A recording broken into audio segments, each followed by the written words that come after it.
So this was the Ethics and Legal Studies in Education modules. They were first created in 2004. Jen Jensen was on board at that time. They've gone through various updates. This last update last year, we got funding from the OOI, the Ontario Online Initiative. The condition of the funding was that whatever we did would go out to the province, to every university and college who could have access to it. So another condition of the funding was that it had to be a partnership. And so we partnered with the OIT and Western, and we had the support of Ron and the support of Jen Jensen and our teaching commons and the university, learning technology services, and so on. So it was a big collaborative effort. As you probably know, or some of you know, in terms of the framework that we were working with, the ELSE here at York is sort of a standalone kind of a thing that the students have to go through it on their own. It's connected to different courses, but there's it's not like in a particular course where there's an instructor on the other side, unlike some of the other universities that would be using it. So what we're going to talk to you about today is what we did, how we updated it, how we enhanced it, what worked, what were the challenges, and what were some of the features. So I'm going to speak initially to the first 2 points. So what we did was we designed and enhanced the features of the original module, and we created 5 spaces in terms of the design. So the first space was the course information and outline. So there was a description of the module both in text and also a video explaining what it does. There's the syllabus, there's all the topics covered, there were specific learning outcomes, a map of the activities and the assignments, and a code of conduct for online activities and participation. The second is the communication and discussion room, and so that we've seen that on Moodle, the announcements, the discussion forum to allow students to talk to each other across the different classes, and also for the any instructor that wanted to go on and engage their students, they could as well. The third was the resources and support. So this was a huge amount of supplementary material. The education legislation and regulations are there, all the relevant education documents, reports, policies from the Ministry of Education, from the OCT, from the federations. For example, advisory, standards of practice, ethical standards of practice. It's kind of a one-stop shop where you can go and you can get all of those things. There's also lots of links to relevant education websites. There's links to student services on campus, including the disability services, links to the library, links to the Student Writing Center, and technical support as well. So lots of support there. Then the fourth space is the learning space, and I'm going to talk to you a little bit more about the learning space and how it looks now and how we enhanced it. And Chris is also going to give us some specific examples. And then there was the confidential feedback space. Okay, so in terms of what we did and what worked, just generally speaking, what we tried to do was flip it. We were working with feedback from students and other faculty that the original ELSE was very text-based, heavy text-based. So what we tried to do was enhance it and flip it. We wanted to alleviate the heaviness of the content. So we flipped the pedagogy and we led with activities. And we created hands-on activities that would engage the material and get the students right into the activities. The text is still there, the readings are still there, they're in the background. The students can access the readings in order to do the activities, but the activities are front and center and the modules are sort of shaped around the activities. We also made it more visual, so we included lots of film clips, lots of videos, lots of animations, and Chris is going to talk about what we did with the animations to make it more playful and to render some of the content, some of the cases in an animated way. We wanted to bring in guest lectures, and so we did this by creating short film and video lectures, and also going out into the field and getting publicly available short clips and linking them to the sites. So for example, we've got a video of the Minister of Youth and Child Services talking about the duty to report. You know, we couldn't have actually lined her up and interviewed her and paid her in the whole bit, but here was this already existing film, and we were able to link it to the site, and so it gives the students a little bit of a different flavor to that duty, and to realize it's not just teachers that duty applies to. We also managed to find a tour of the OCT, again, publicly available, so instead of doing the field trip going down to the OCT, say this is what the OCT is, this is what they do. This actually, a film goes through the OCT and explains and talks about their activities. And similarly, we got one for the Federation as well, a nice little animated one. We wanted to make the content more relevant to their experience in the classroom, so we created lots of short case stories around everyday happenings in the classroom where a legal or ethical issue came up, and we gave them lots of opportunities to discuss it in the forums and in the discussion area, and then we gave them the judge's decision, a real-life case decision on the actual matter as feedback so that they could compare their analysis with what the judge said. And so we tried to link in every way we could to the practicum activities. So we asked them to do an itinerary for a field trip. We asked them to go talk to your school principal or to your mentor teacher and find out what are the youth support organizations in the school. How about you develop a professional, look for the professional development experiences available to the teachers at your school that are supported by the board, and then start thinking about your own professional development. Go talk to your mentor teacher and ask them what the teacher interview protocol looks like, and so they start to learn about what's coming up. We also have created an activity where we asked them to create a lesson plan or an education awareness campaign on bullying and or sexting and texting. So we did these kinds of things that specifically links to their practice. The other thing that we wanted to do was we wanted to engage alternate online assessment tools. The original ELS culminated in a quiz, and they had to get 80% on the quiz. And so what we wanted to do was sort of offset that. It's still there, and it allows us to track the students. But what we did instead is we created a digital portfolio, and they started in the first year, and we give them lots of help, and Chris is going to show us that. And then they continue to add to it, and the portfolio shows artifacts of their learning. As they go through our program, they can put those artifacts of their learning on the portfolio. And then there's a culminating capstone project where that's in the third module where they can use that e-portfolio. And then finally, what we did is we specifically asked them to think about and write about their own professionalism, a statement of their own professionalism, a statement of their philosophy of education that they would include in that portfolio. So that's very rushed, but Adam's going to take over here and talk to us about. Thanks. Can you take the microphone? Sure. And I'll try and be as quick as I can. So, thanks, Theresa.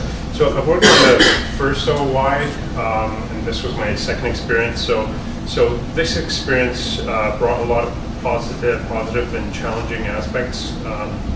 It brought the whole thing to a new level because we had other university partners.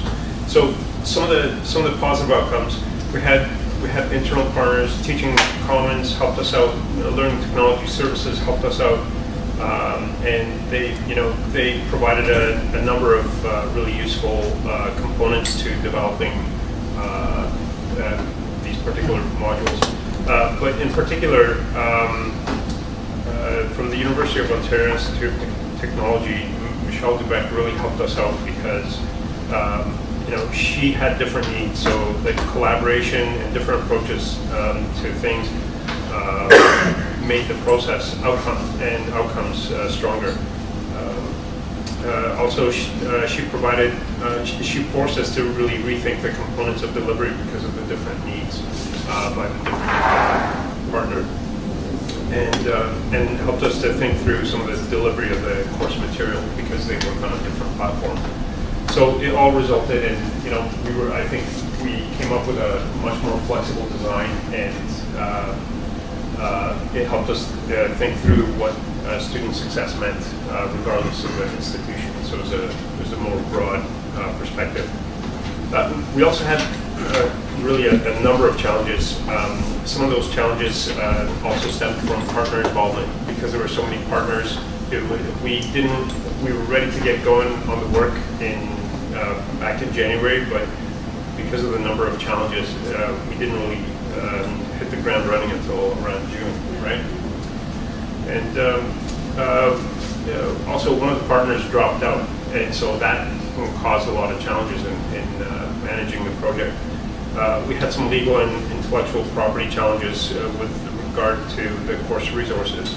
How do we provide the course resources not only to the Faculty of Education, but also to the partners, and then also to the rest of universities in Ontario? So that was a real challenge. And we also had some budget challenges because there were different formulas and different structures. It felt like we were putting a square peg into a round hole sometimes when we really just wanted to get this stuff done. So those were some of the main challenges. I'll just hand it over to Krista. Okay, so Theresa mentioned that we wanted to make a shift from a text-based presentation to something more visually interesting and engaging. The tools we had at our disposal obviously were Moodle, and they're that suite of standard offerings, so activities like quizzes, forums, case stories. And we also looked at a number of different tools. Quine is one that I recently became aware of, and that would have been a great tool. But at the time, we were looking at tools that would allow us to break apart an activity and use it in any LMS. And that tool also had to be able to report status back to Moodle. So whether it was the activity has been completed or there's now a mark, we wanted to capture that back into the LMS. So Storyline was our tool of choice. Let me show you where we were.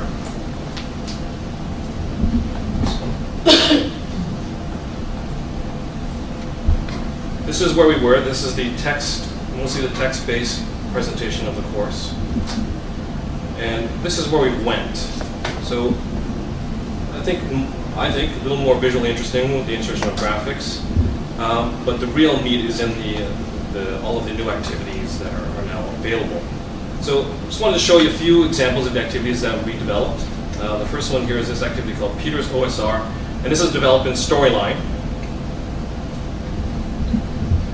So what this allowed us to do was show students a blank page, a blank canvas, and that's it.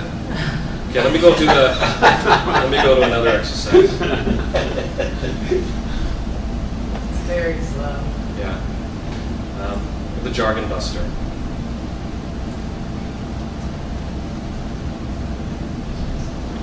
Yeah, here it comes.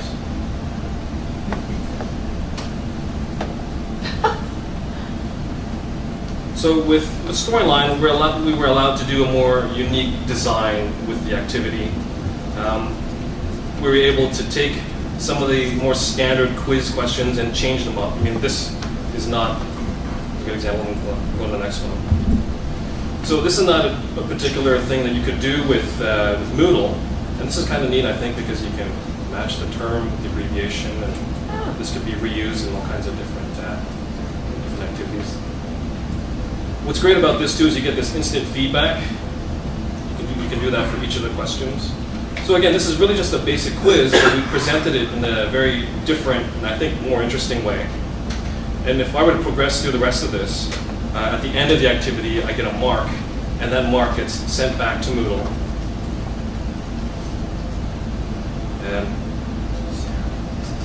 so then I can see here are all of my attempts, and these are my grades, and Moodle is capturing the highest grade reported so far. So presumably we could take this score report and then use it in any LMS, Desire to Learn, Canvas, Blackboard. There's one more activity I wanted to show you. Now this is a Moodle-based activity. So this is a feature that's already available in Moodle. We could have rebuilt this in Storyline, but there's considerable difference in the amount of development time required. Storyline takes far longer than it would take in Moodle.